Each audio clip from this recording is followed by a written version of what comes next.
Hello and welcome back to Frogboy X1 Gaming. I'm Andrew, and today I want to talk about the AMD experience and why I think it's better than the Nvidia experience for all of the people that need clarification in the comment section. So, if you look at Nvidia, their highest marketing beats are for RT and DLSS and all of that stuff. Well, I personally have tried the Nvidia the Nvidia GPUs, and let me tell you, man, the RT experience that you get on the games that are optimized for Nvidia, let's just be real. They feel like they feel like they're buggy. They usually feel like it's unoptimized. You barely can use these features on GPUs that are under the 4080. So to me, that's not really a selling point. That's just something like basically it should say on the box for photo mode only. Um, it, it's it's um, it's interesting how people can look at that and be like, oh yeah, man, this is a selling feature when it's really not. It's really not. To me, when you play a game like Resident Evil 4 or you play some of these other games that have ray tracing in them and they run it over 100 frames and you don't need upscaling and any of that stuff and they just perform well even on AMD cards, to me that feels like it's better ray tracing, and it does actually help. But when you have to use DLSS and all of this other stuff just to get your imaginary path tracing running, to me that doesn't seem very optimized. That doesn't seem like it's a very good experience.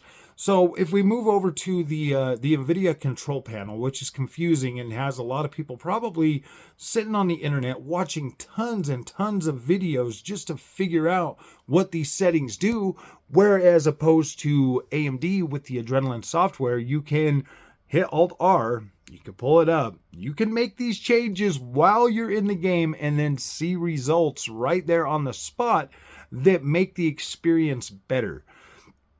Now, with my just over 6 months with the AMD platform, I can tell you that my overall gaming experience on PC has gotten significantly better. And Nvidia had nothing to do with that. If anything, Nvidia was keeping me more interested in playing my games on my consoles because it was just a better experience. I didn't have to worry about doing any of the nonsense or playing with any of the settings or anything like that. I could just get on my Xbox, accept my 30 frames per second, and move along and enjoy my video game. Well, AMD has brought that feeling to the PC space for me. I can enjoy my games. It's easy to set up. I can get in there and utilize all of these AMD tools with just hitting the Hyper RX button. It's fairly simple. It makes the experience better. And I don't know how to explain that except for you have to try it. Like, you have to try it. You think that Nvidia is so good when you're basically paying for features that you can barely use just so that you can wear a little wear a shirt with like a little sticker on it that says, "Oh, I'm a part of the Nvidia family." And that's how I feel about it. Like, I don't care about Nvidia. I don't care about Nvidia's features. It to me, it just feels like it's buggy, untested, unoptimized garbage that they're trying to feed to everybody that's barely usable on their lower end cards, which on the AMD platform, you can use all of their features across the board. And in 2 days, I'll have the 7600 XT to literally prove my point that, like, look, man, if you buy AMD, at least you get to use the features. At least the features move from the bottom of the stack to the top of the stack without any freaking user intervention. It just works. And that's what most people in the PC space want.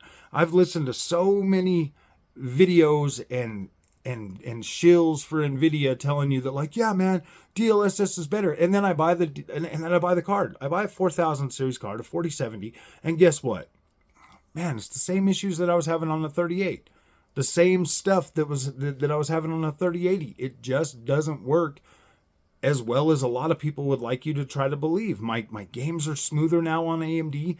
They run better. They feel more optimized. I find myself spending less time being annoyed and aggravated on the AMD platform, where I can barely make it through a day with the Nvidia GPU in there before I'm like, nope, I just want my AMD experience back. So if you're unwilling to try the AMD experience and find out for yourself, then what's the point of even asking me any more of these questions about it? Like, seriously, this channel is AMD pretty much. Like, I'm not going to sit here and try to tell you that I'm not biased towards AMD. I absolutely love AMD, and I will continue to talk good about the AMD experience. And I won't go out of my way to try to bash Nvidia, but yeah, dude, Nvidia's got a lot of stuff that they could definitely improve. But as long as you guys are still in denial, why would they do that? Why would they fix your experience for you if you're just going to keep running out there and buying these cards? Mark my words, I'm pretty sure the 5070 is probably going to come with 16 gigabytes of VRAM. And then everybody that bought a 4070 or a 4070 Super is going to feel like, oh man, I got to upgrade again already. I guarantee it. Like, why wouldn't they? Their whole product stack is designed to get you to want to buy more.